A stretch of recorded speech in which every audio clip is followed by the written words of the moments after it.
লুৎফর রহমান সাহেবের জন্য দোয়া চেয়েছে, ওনার জন্য তো দোয়া করতেই হয়। বদরপুরে আমার বাবা আল্লামা নেসার আহমদ আব্বাসী জনপুরি রহমতুল্লাহ রামগঞ্জে আসতেন, সোনাপুরে ওনার ক্যাম্প হইতো, আমার বাবা পালকিতে যেতেন। জি মনে আছে না? তো আমার বাবার খুব কাছের লোক মাওলানা সানাউল্লাহ কোথায়, এই তো সানাউল্লাহ, এ বাবার সাথে উনি দৌড়াতেন। আর অনেকে ছিল, লোকমান সাহেব আছে।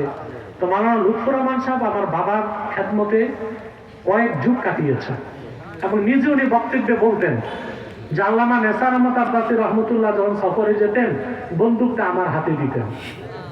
মাওলানা লুৎফর রহমান সাহেব বন্দুক দিতেন, কথা বুঝতে পারছেন? এবং বাবা যখন সোনাপুরে থাকতেন উনি বাড়ি থেকে রান্না করে খাবার নিয়ে বাবার কাছে পৌঁছাতেন।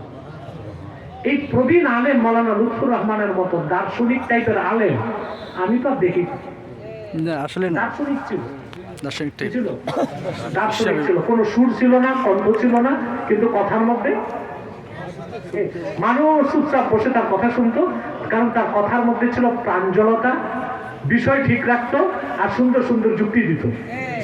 আমরা মাওলানা লুৎফর রহমান সাহেব সহ এই এলাকার যত ওলামায়ে কেরাম বিদায় নিয়েছে তাদের জন্য দোয়া করবো ইনশাআল্লাহ।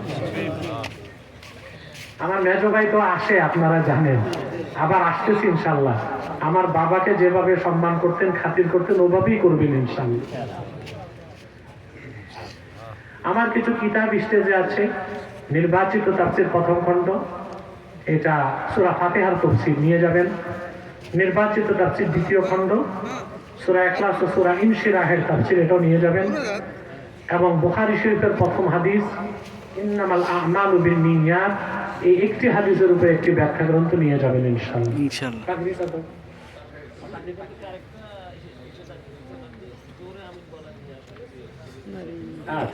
হ্যাঁ, সুন্দর কথা, জোরে আমিন।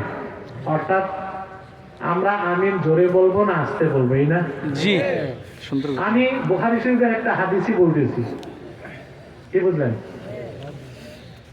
আল্লাহর হাবিব সাল্লাল্লাহু আলাইহি ওয়াসাল্লাম সাহাবায়ে কেরামকে বলেছেন, ওয়াইযা ক্বালাল ইমামু ওয়ালাদ-দাল্লিন ফাকুলু আমিন।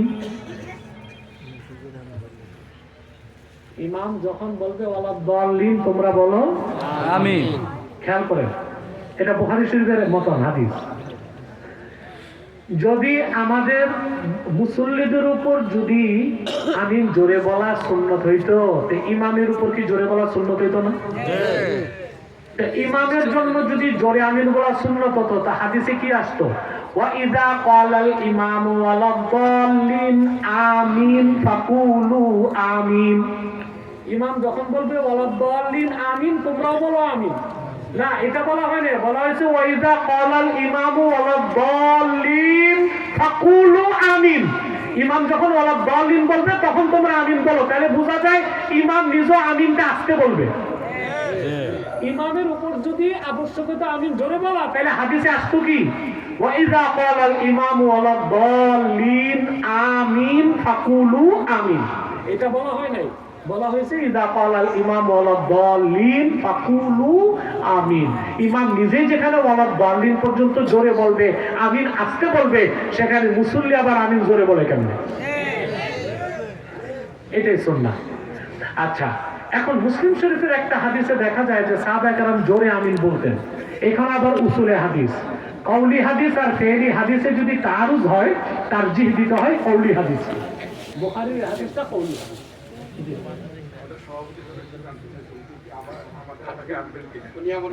আমাদের এই গ্রামবাসী সবার পক্ষ থেকে আমরা আবার আনলে আরে মারি লাইছে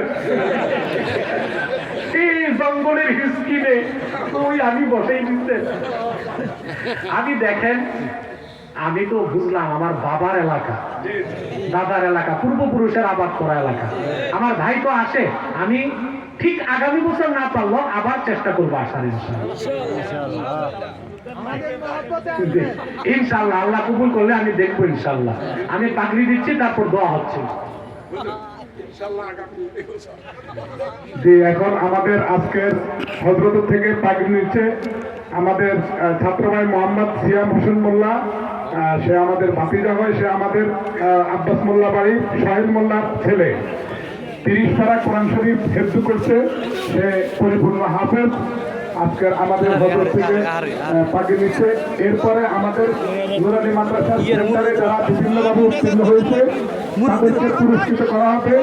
1 নম্বরে ছাত্র ভাই মোহাম্মদ জুবাইর হোসেন হজরতের হাত থেকে পুরস্কার নেবে। জুবাইর হোসেন, এরপরে মোহাম্মদ সাদ্দাত হোসেন লিমন।